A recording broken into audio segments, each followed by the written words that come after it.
Getting about those things again for tuning into yet another video. Infamous coming at you live from the West Coast yet again, San Jose, California. So let's just talk about cams, horsepower cams, high lift cams. Maybe you're new to stage 2s or cams or whatever, and you're probably wondering, man, I want to maximize my my performance. These high lift cams are outputting 130 horsepower, 140 horsepower, and I think this video was just about, is the numbers really, worth it, or is it really a thing? Is it something that you should focus on, looking at these high lift cams for your Harley? All right, I just saw a video with $1 Million Bogan. He got a 590 cam and he hated it. I believe somebody else, I'm not too sure about Blockhead, but I don't know. I believe he tried the 590 and then he went back down to the 550. So just, I'm not an expert at these things. I just like talking about bikes, Harleys. I like talking bikes. I like talking performance parts, stuff like that. So this is just me, just providing my own experience and my own perspective on picking the right cam. Potentially, I guess that could be it. Or maybe just explaining, hey, the numbers really don't matter. All right, my stage 2 outputs 114 horsepower at 127 foot-pounds of torque. But if you guys saw my reaction video, I was, kind of on the fence about it. All right, and that's mainly because of my riding style, and I think that's what it comes down to, is your riding style. $1 Million Bogan, like I said, he didn't like the 590. He went down, and it didn't suit his riding style, and a lot of the mechanics in that video were telling him, hey, you're probably not gonna like the 590, but he wanted it because it was outputting a ton of horsepower, and the numbers, everybody, in the Facebook group, everybody, they want to know the numbers. Show me the numbers. I want to see the performance. And just where the cam builds that power, that performance, we're talking about 4,000 RPM, 4,500 RPM, or it's a cam that needs to really build up until you could really start seeing that performance. And just based off of my own experience, I would much prefer seeing that performance in the low end, which typically don't give you big dyno numbers. And it's true. Low end cams, torque cams, on the paper, on the sheet, on the dyno sheet, it's not impressive at all. But I believe you'll have a much better time, or a better time enjoying the performance out of your Harley at that low end. But that's just me. Hey, if you're someone that rides a lot of highway, then you want, of course, a horsepower cam. But if you're someone that does a little bit of both, let's say 50-50, then you probably want the low end or the torque cams. So anyways, like I said, you guys can leave your comments down below. Let me know what you guys think. Let me know what you guys have on your bike. If it's a 465 or a 468 Redshift. There's a ton of different cams. I'm not going to be able to touch upon everything, but let's just go ahead and look at the first dyno jet, for the first dyno run, or the power sheet. This one's a 117 with just a stage 1, and I just wanted to point out, just the numbers overall, pretty impressive out of a 117 with just a stage 1. This is at the wheel performance. You have 100 horsepower with just high flow exhaust and a high flow intake, and Power Vision tuned. Of course, this is not a Harley tune. This is not an EPA tune. This is a performance tune. There's, all of those tunes are completely different.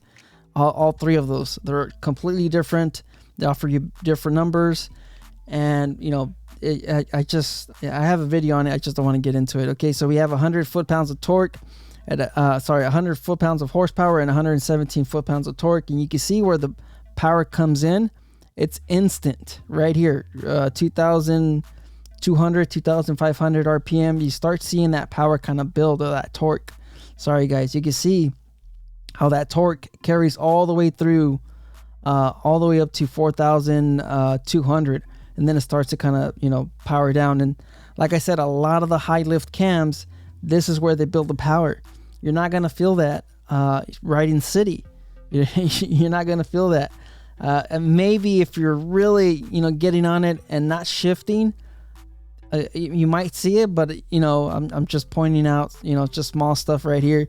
You can see where you really start feeling that torque right here at the low end, even before 3,000 RPM. Look at all that torque right there. So when you shift this with the horsepower cam, you shift this, over to the other side. So, pretty impressive. 117, you have 117 foot-pounds of torque with just a stage 1. The 117s is beastly. All right, guys. So let's go ahead and move on to the next Power Vision sheet. Of course, you could find these in the Facebook group. You could also go on Fuel Moto, I think, and you might be able to find them there as well. But this one, 120 foot-pounds of torque at 104 horsepower. This is a 475. This is what I have on my bike. But for some reason, the numbers aren't really the same. My bike has, 10 more horsepower, 7 foot-pounds of torque more. I'm not entirely sure what this. I believe this is a 114. He was just in the comments, in the description, he was saying there's something probably wrong. But you can see where that performance is completely the opposite. This is a 475 cam. This is technically a horsepower cam. So you can see right at the 3,500 mark, you're still not, there up until you hit that 4,000 RPM. That's where you start hitting that peak of the power of the cam. And like I said, this will give you, this should be giving them 110 plus horsepower, but for some reason, I don't know what's going on here. But like I said, really depends on your riding. If you do a lot of highway, then probably you want a high lift cam or an aggressive cam. So let's go ahead and move on to the next one. That's a 475. This one right here is a Woods. It's a Woods cam right here. You can see the numbers between a SPC and a Vance & Hines. I believe that's what that means. SPC, probably lane splitter, and Vance & Hines. I'm not too sure if that's a 2-into-1 or a 2-into-2, but you can see this one as well, right around the 4,000 RPM. I don't know which Woods cam this is. I don't know, but I know it's a Woods. So you could clearly see where that performance is, and you can see the horsepower is right around this range, 4,005 to 5,000. But you can see the torque really comes in at the 4,000 RPM once again. So another a horsepower cam or an aggressive cam, and you can really see the horsepower numbers. They're huge. It's huge, right? It's 130 horsepower. That's impressive on paper. Very impressive on paper. 130 foot-pounds or 130 horsepower and 133 foot-pounds of torque. You can clearly see that, just the exhaust, the SPC, it gives them an additional. I'm guessing that's a 2-into-2, that Vance & Hines. So just the pipe alone gave them an additional 7 horsepower and maybe an extra 4 pounds of torque. That's an impressive gain off of just the exhaust. But anyways, getting on to the horsepower cam, of course, right here, that's where the sweet spot is for this cam, right around the 4,000 RPM to 4,500 range right here. I'm not too sure what I'm going to call this video. It's just one of those videos that I just wanted to talk about the horsepower, the numbers, and it doesn't really matter. This one right here, this is a Cyclorama cam. I'm not sure which one it is, but you could clearly see this is 127 horsepower. Very impressive. I think the tuning on this one looks pretty good as well. I mean, yes, it dips here, but that power is pretty much, because it's pretty even all the way around. Not much dip, but you can see where you could really feel it. 2,500, maybe 3,000, and dies down a little bit, but it picks back up. So I'm not sure which Cyclorama cam this is, but man, 127 horsepower, and the power it's pretty consistent. It's not it's not flat, but I think this one looks pretty good. I don't know. I'm not entirely sure what's in this bike. All I know is I'm just trying to show you guys some dyno sheets and explain a little bit. Like I said, I'm not expert in any of this. I'm just somebody that just looks at these little things. So this one right here is this one's a 475 with the 55 SNS intake. And man, this one's pretty impressive. Look at that. It's 130 horsepower. But once again, you can see where that power starts to build and it peaks.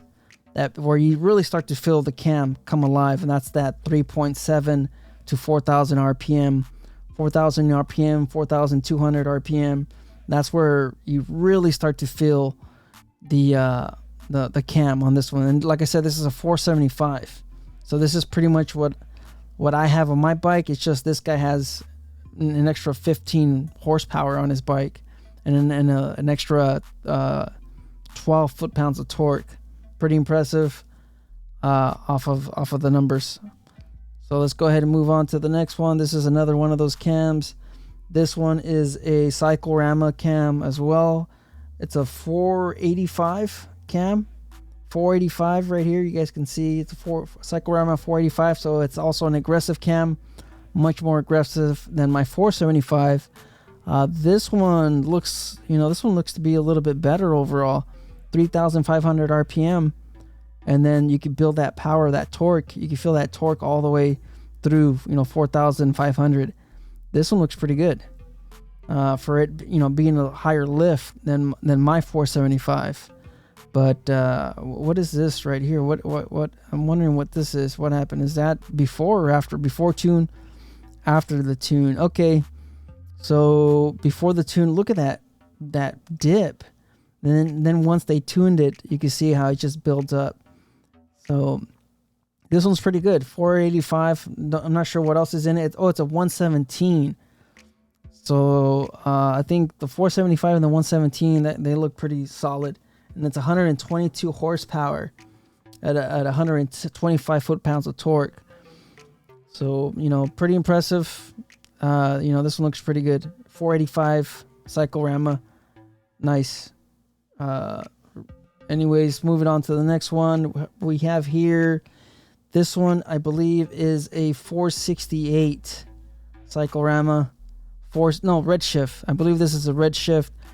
And you can see clearly on this one where that torque comes in. And it's early, right here. Right at 2,500 RPM.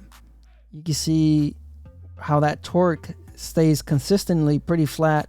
No dipping, no buildup, none of that. But of course, the numbers overall looks like, what is that, 102 horsepower? Is that what that is? 102. I don't really see anything here on the numbers. Maybe somebody can point it out. But I believe this is a 114. And on paper, on the sheet, it doesn't look impressive at all. You have 100 horsepower with 119 foot-pounds of torque.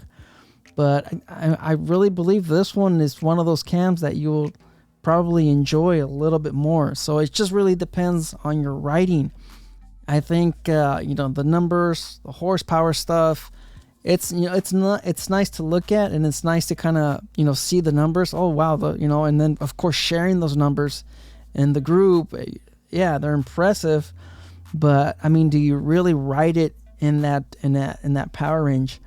So this one is just one of those cams that it's just going to be a little bit more fun, in my opinion. If you're riding a lot of city, then this is a cam that you want. It's instant power, 2,500 RPM all the way through. Look at that. It's pretty flat all the way through until 4,500. That's where it starts to die off. And I mean, Harleys aren't, you typically don't keep a Harley in that power range unless you're, a highway rider or an aggressive rider or whatever. So let's just look at, some of the other numbers. The high lift cam numbers. Of course, these aren't drop-in cams. The twin cams, you were able to go up and beyond 500 lift, but this Milwaukee 8s, I think Harley just they cheaped out on the springs, and these aren't drop-in bolt-in or drop-in cams anymore. So once you go over 500, you really have to address the valve springs. So anyways, This is a 114 with a 550 cam, 120 horsepower, 128 torque. Pretty impressive. Of course, like I said, these are typically horsepower cams, but you know, once you go over 500 lift, that's usually for, you know, bikes or engines that are 128, 131. These are big displacement, you know, builds. So I guess you could say 500 lift plus something that you've already, you know, gone big bore, or you've, you know, gone above and beyond a stage 2. You know, it's just a stage 2. These are stage 3, stage 4 engines, and it looks like, you know, just a high lift cam. It'll benefit if you have a larger displacement engine. So here's the 590, of course, and you can see the performance. Stock 114, 111 horsepower. And then, man, if you anybody would see this, of course, this is a 131 SNS stroker kit with the 590 cam, and you can see where that power starts to build up, or that power starts to peak. That's also in the 4,000 to 4,500 RPM. So the 590 cam, impressive overall numbers. You know, we're talking about maybe near 150 horsepower, 150 torque. Very impressive. But you know, do the numbers really matter when that power is, you know, in this range, 4,500 to 5,000? You guys can let me know in the comments. I don't know. Like I said, I really believe the numbers don't really matter. I think the torque cams, these low, you know, performance, on the sheet, of course, cams, I think you would probably enjoy a little bit more. So that's just me. You know, it's just me sharing my 2 cents on, you know, the Dyno Power Vision sheet, horsepower, torque cams. Overall, these videos aren't scripted. I'm just rambling, stuff like that. So I don't know. You guys can let me know in the comments. What do you guys think? Am I wrong about these high lift cams? Have you guys, you know, tried, you know, number of different cams? I don't know. You guys can let me know in the comments. If you're rich, you got the money, kind of like $1 Million Bogan does, where he could throw in a 590 and then, you know, 2 weeks later, hey, take it out, give me something else. That's cool. All right. But for the, you know, the rest of us that you can't really do that, or maybe you have some mechanical skills and you could do that, fine. You could remove your exhaust, you know, get into your cam chest, you know, swap the cam. I believe they're like $200 to $300. You could keep on trying out different cams, and of course you would have to get the exhaust port gaskets, and you know, you could do that. Of course, you could do that all day if you have the time, and you know, if you have the tools and stuff like that. So anyways, enough rambling. Life's risk. Get out there and ride. Later.